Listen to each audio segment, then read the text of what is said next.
Assalamualaikum warahmatullahi wabarakatuh. Waalaikumsalam warahmatullahi wabarakatuh. Bismillahirrahmanirrahim. Amma ba'd. Berdirinya saya di sini ingin mempresentasikan tugas yang telah diberikan oleh Ustaz Rosa kepada saya, yaitu untuk mempresentasikan apa yang telah saya baca. Dimulai dari Bahira Sang Rahib. Bahira Sang Rahib. Tatkala Rasulullah berusia 12 tahun, Rasulullah saat itu diajak oleh paman beliau, yaitu Abu Thalib, untuk pergi ke Syam untuk membantu pamannya untuk berdagang di Syam. Tatkala Rasulullah sampai di Syam, ada seorang pendeta bernama Rahib, nama aslinya Jurjis.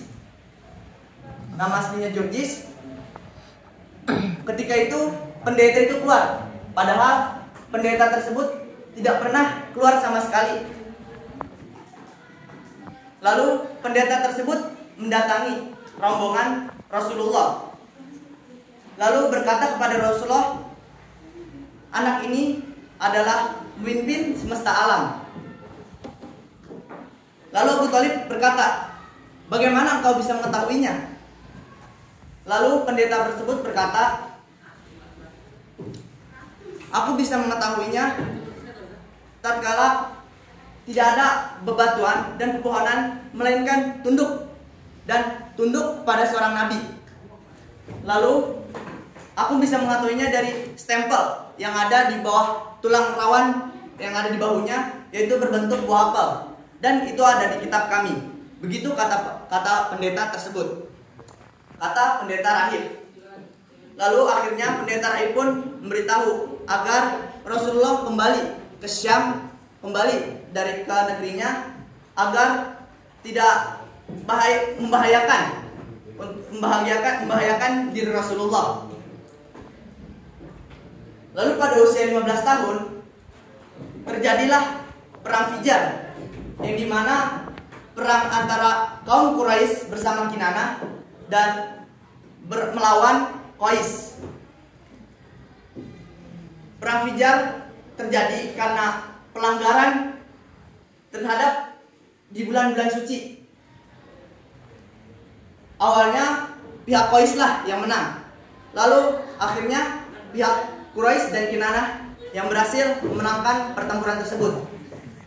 Lalu karena terjadi pertempuran tersebut, terjadilah Hilful Fudul, artinya perjanjian, yaitu untuk menguatkan, yang dimana jika ada orang teraniaya maka akan ada perjanjian, dan jika ada yang terzolimi maka akan dibalas zolim pula.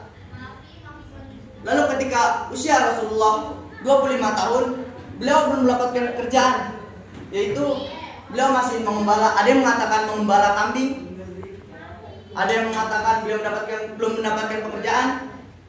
Lalu tatkala Khadijah mengetahui Rasulullah, mendengar kejujuran tentang Rasulullah, Khadijah pun minta tolong kepada Rasulullah untuk mendagangkan barang dagangannya ke Syam. Akhirnya Khadijah pun minta tolong kepada Rasulullah untuk membawa dagangannya ke negeri Syam. Karena zaman dulu orang-orang yang kaya biasa menyuruh orang lain untuk menjualkan barangnya ke negeri-negeri. Akhirnya Rasulullah pergi bersama pembantu Khadijah yang bernama Maisarah. Akhirnya setelah berdagang, Rasulullah pun mendapatkan keuntungan dan Khadijah mendapat keuntungan yang banyak.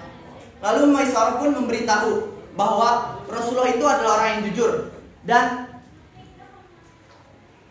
jujur dan Maisarah memberitahu bahwa Rasulullah itu orang yang jujur, baik, dan akhlaknya itu sangat baik. Akhirnya Khadijah pun tertarik untuk melamar Rasulullah. Akhirnya Khadijah pun memberitahu kepada Rasulullah.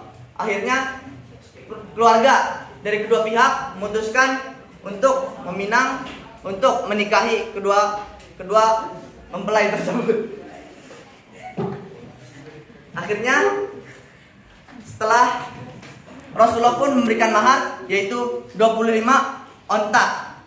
Dan saat itu Khadijah berumur 40 tahun, yang mana Khadijah saat itu masih cantik, kaya raya, pintar.